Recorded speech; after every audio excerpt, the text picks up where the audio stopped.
Welcome back to the next part of the video of the chapter Lost Spring.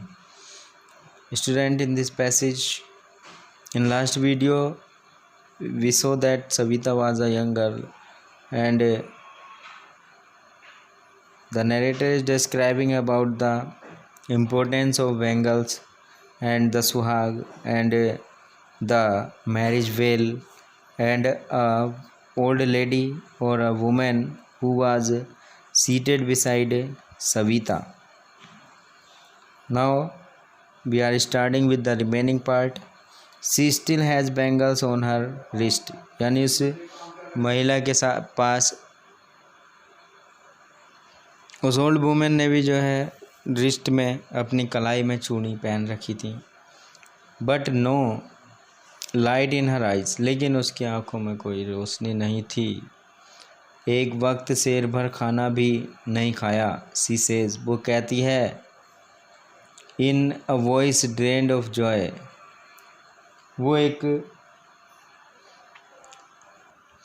Drained of Joy वाली आवाज़ में, drained of Joy मतलब वंचित रहने वाली, जो आनंद से वंचित रहने वाली आवाज़ होती है, उसमें वो कहती है, एक वक्त शेर भर खाना भी नहीं खाया. She has not enjoyed even one full meal in her entire lifetime. और अपने पूरे जीवन भर उसने यहाँ तक कि एक समय का पेट भर खाना भी नहीं खाया. That's what she has reaped. और यही सब उसको मिला जीवन भर. Her husband, an old man with a flowing beard. उसका हस्बैंड, उस ओल्ड लेडी का हस्बैंड, एक बूढ़ा आदमी जिसकी दाढ़ी थोड़ी उड़ रही थी, मतलब हिलती हुई दाढ़ी के साथ बोला, I know nothing except bangles. मैं बैंगल के अलावा कुछ नहीं जानता.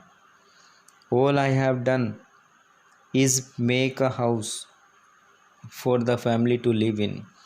जो भी कुछ मैंने अपनी लाइफ में किया है वो एक घर बनाया है. एक फैमिली को रहने के लिए मैंने घर दिया है, छत दी है, मकान बनाया है. हियरिंग हिम, उसको सुनकर, one wonders if he has achieved what many have failed in their lifetime. Hearing him, उसको सुनकर, वन वंडर्स, एक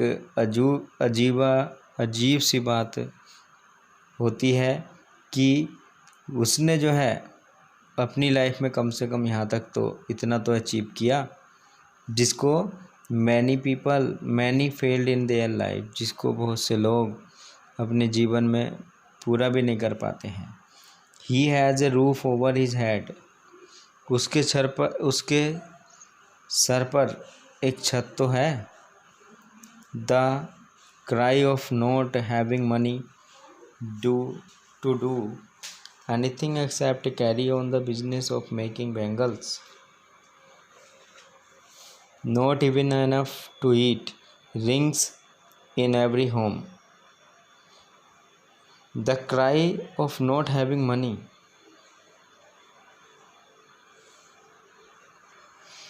पैसा ना होने पर रोना. To do anything, कुछ भी करने के लिए पैसा न होना और रोना.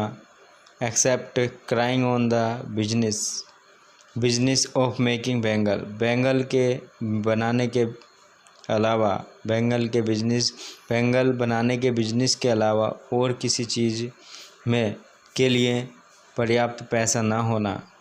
Not even enough to eat, और पर्याप्त ना होना यानी खाने के लिए पर्याप्त ना होना. रिंग्स इन एवरी होम, हर घरों में ऐसे ही आवाज़ें सुनाई देती हैं. इस तरह का ही रोना सुनाई पड़ता है. The young man echo the lament of their elders. जो यंग मैन है, जो युवा आदमी है, नवयुवक हैं, वो अपने बड़ों के रोने को दोहराते हैं. एल्डर्स बड़ों के रोने को दोहराते हैं. Little has moved with time, और जो छोटे हैं वो समय के अकॉर्डिंग, जो छोटे हैं वो भी समय के अकॉर्डिंग जो है परिश्रम करते हैं। इट सीम्स, ऐसा प्रतीत होता है फिरोजाबाद में। Years of mind numbing toil have killed all initiative and the ability to dream.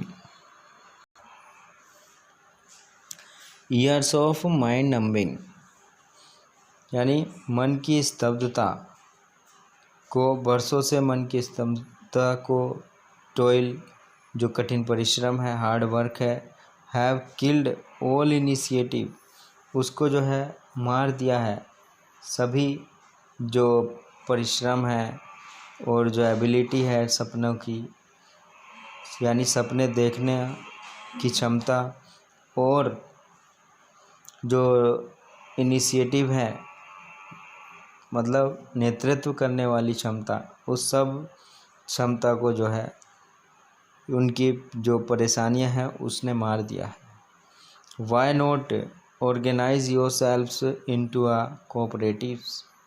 Y not organise your selves, अपने आप को तुम लोग जो है क्यों एक कोऑपरेटिव में क्यों नहीं जोड़ पाते, एक संगठित होकर तुम लोग क्यों नहीं वर्क करते। I asked a group of women of young man who have fallen into the vicious circle of middlemen who trapped their father and forefather।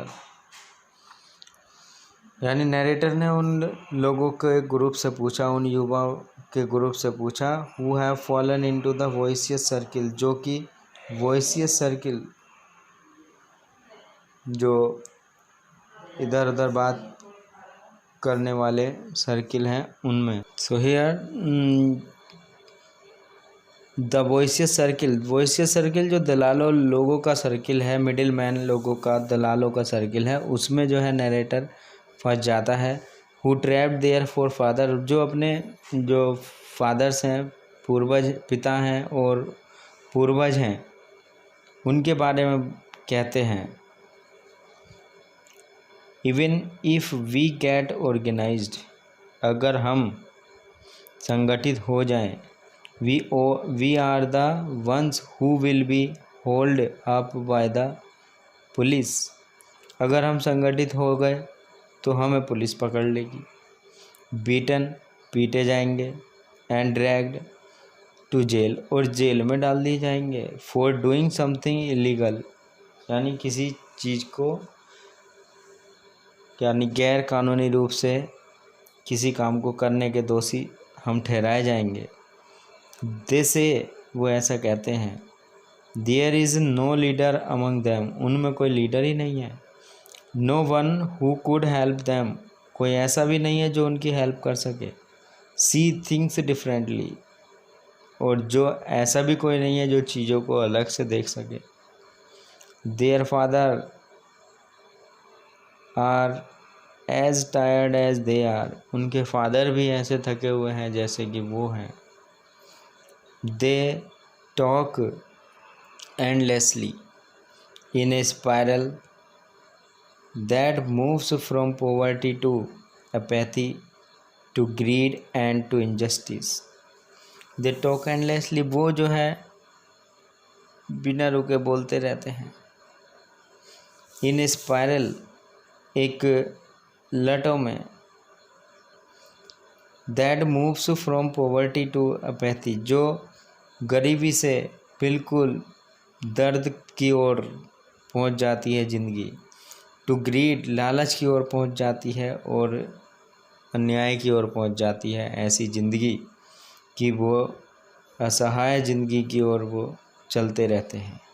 Listen to them, उनको सुनो। I see two distinct worlds, मैंने देखे हैं दो अलग अलग संसार देखे हैं। One of the family caught in the wave of poverty, एक वो फैमिली जो गरीबी के जाल में बंधी हुई है। बर्डन्ड, और जो वजन, जिस पर वजन पड़ा हुआ है, बंधी हुई है।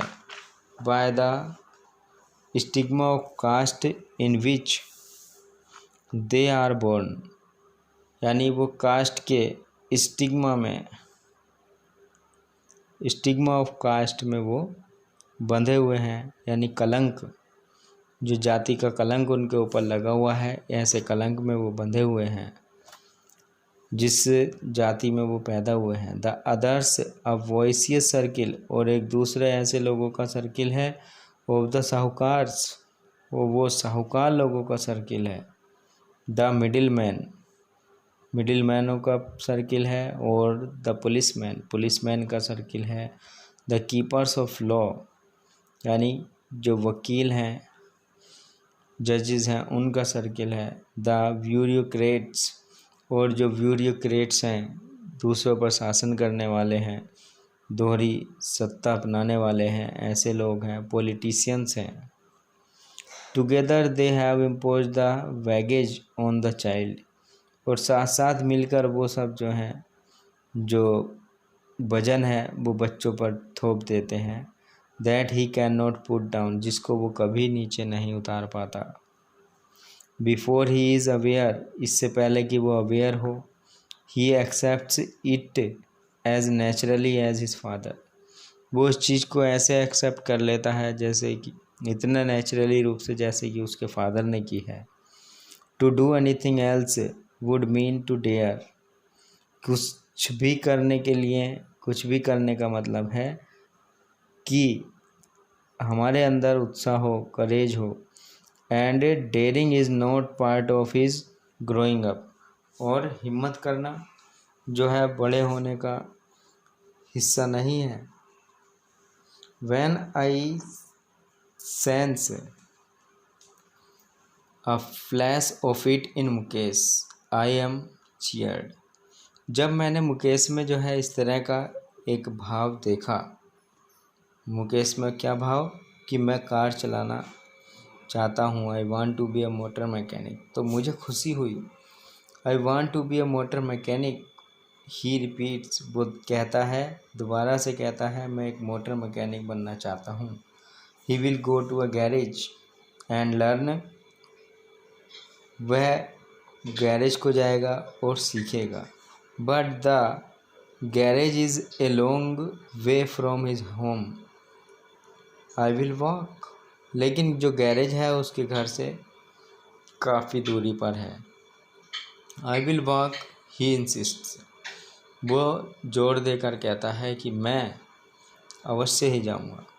Do you also dream of flying a plane, क्या तुमने एक प्लेन को भी उड़ाने का सपना देखा है।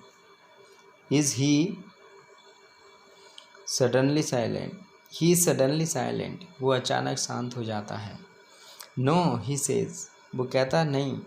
स्टेरिंग एट द ग्राउंड, जमीन की ओर देखते रहता है घूरते हुए। वो कहता है नो। इन हिज स्मॉल मरमर, उसकी छोटी सी जो हल्की फुल्की फुसफुसाहट की आवाज़ थी।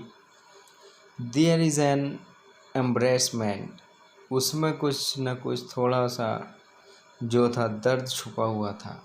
That has not yet turn into regret, जो अभी पश्चाताप में चेंज नहीं हो सकता था। He is content to dream of cars, वो कार के सपने को लेकर थोड़ा दृढ़ था। That he sees hurtling down the street of his town, यानी now he is content to dream of his car, वो जो कार का सपना देखता है उसके मामले में वो संतुष्ट है। दैट ही सी, वो उन कारों को जो है हर्टलिंग डाउन, इधर उधर घूमते हुए देखता है। जो उसकी गली है शहर की, उसके कस्बे की गली है, उनमें चलते हुए उन कारों को वह देखता है। Few aeroplanes fly over Firozabad, कुछ एरोप्लेन भी फिरोजाबाद से गुजरते हैं, बहुत कम। So I hope the chapter will be clear to you, and you have to note down the summary of the chapter and also the question answers of the chapter.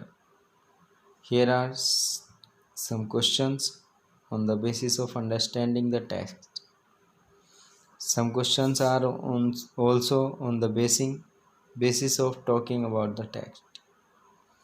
So among 6 questions you have to complete, and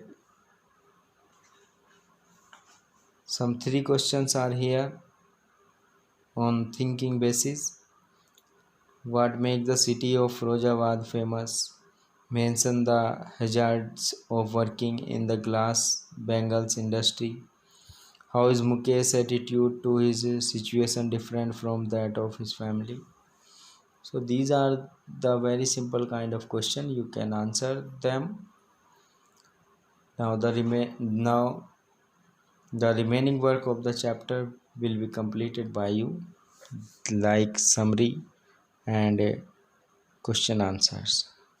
Now thank you for watching and listening carefully. Thank you.